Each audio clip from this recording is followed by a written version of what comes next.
Let me ask you something. Is your town, well, is it leaking? Is it leaking its most valuable resources? Its people, its money, or is it actually building a future that can sustain itself? We're going to dig into this framework that really helps you see how a community either thrives or just kind of drains away. So, here's the game plan. First, we'll talk about this core problem a ton of towns are facing. Then, we'll look at the hidden costs of what looks like progress. And finally, we're going to uncover a really powerful solution, something that can totally rewire a town's economic future from the ground up. All right, let's jump right in with this big idea, this metaphor. Think about it. What kind of town do you live in? Is it holding on to its value, or is it full of holes? And this really breaks it down, right? You've got two paths. On one side, you have the leaky bucket town. It's constantly losing. It spends all this time and money raising kids, only to watch them drive off to find work somewhere else. But then, you have this sovereign community. And this kind of town makes a very real choice to plug those leaks, to build its own loop, and keep all that value right there at home. And here's the key takeaway. A sovereign community isn't just a place on a map. No, it's an active system. It's deliberately working to make sure you don't have to leave to find a good job. It's about stopping what you could call time theft, giving people back the 10, 15 hours a week they lose on the highway. And maybe most importantly, it keeps the math local. A dollar spent in town stays in town, circulating and making the whole place stronger. Okay, but what happens when something that gets sold to you as progress actually starts punching new holes in that bucket? That brings us to this next idea, this concept of the disposable floor. So this is how it works. It's called speculative infill. And this kind of housing, it's not being built for the folks who already live and work there. Nope. It's designed for a demographic that doesn't even really exist in the local loop. It's for the commuter, or maybe some out-of-town investor. See, the goal here isn't to add value to the community, it's to extract value from it.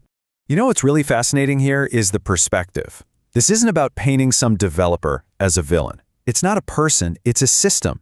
It's a process built on corporate names, 401ks, and golden parachutes. These are professionals just doing their job, and their job is to maximize profit. The system itself just doesn't account for the long-term health of the community. So you can think of it like this. This housing isn't really meant to be a home. It's a financial product. We're talking about those cookie-cutter McHouses or shiny new luxury apartments. They're basically designed for an easy exit strategy. They're not meant to become a permanent part of the neighborhood. They are, by their very design, completely disposable.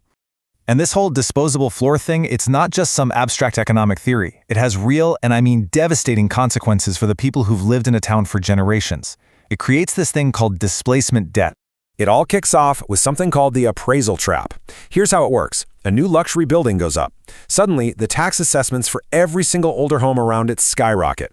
This creates what you could call paper wealth for the residents. Wealth they absolutely cannot afford. Their income hasn't changed a bit, but now their tax bill has doubled or tripled. They're richer on paper, but in reality, they're being pushed out. And that's what we mean by displacement debt. It's this long-term liability the city creates when it pushes its essential workers out. The city sees that shiny new building and thinks, awesome, more tax revenue. But here's the thing, they're not actually making a profit. They're borrowing from their own future stability. Because when the people who make the city run can't afford to live there anymore, you've got a serious problem. And you can see the whole downward spiral here.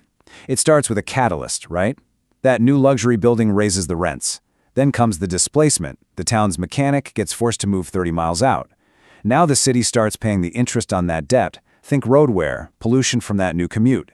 And then one day the bill comes due. There's no one left to fix the fire trucks. The city has functionally defaulted.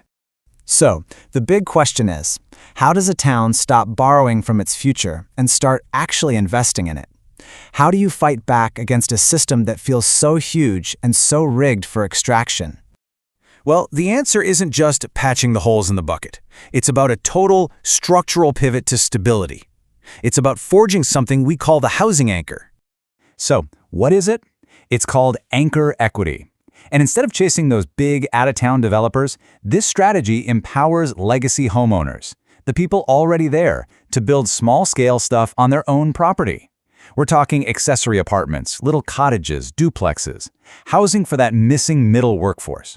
And the benefits are huge. Suddenly the homeowner becomes a developer. It's granular ownership. It helps close the wealth gap, because rent that's paid to a neighbor just circulates right there in town. And it acts as a stabilizer. You're adding density without that crazy speculative spike that pushes everybody out. It's really about a shift in mindset. Are you zoning for aesthetics, just polishing the surface for a 10-year trophy that ends up creating displacement debt? Or are you zoning for stability, building up the floor, creating a foundation that's going to last for a century or more? It's a huge difference. So what are the tools? Well, there are two key ones. First, accessory apartments, and second, community land trusts. These are what protect neighborhoods from that speculative harvest by keeping land and housing affordable for local workers forever. All right, so let's get to the powerful outcome.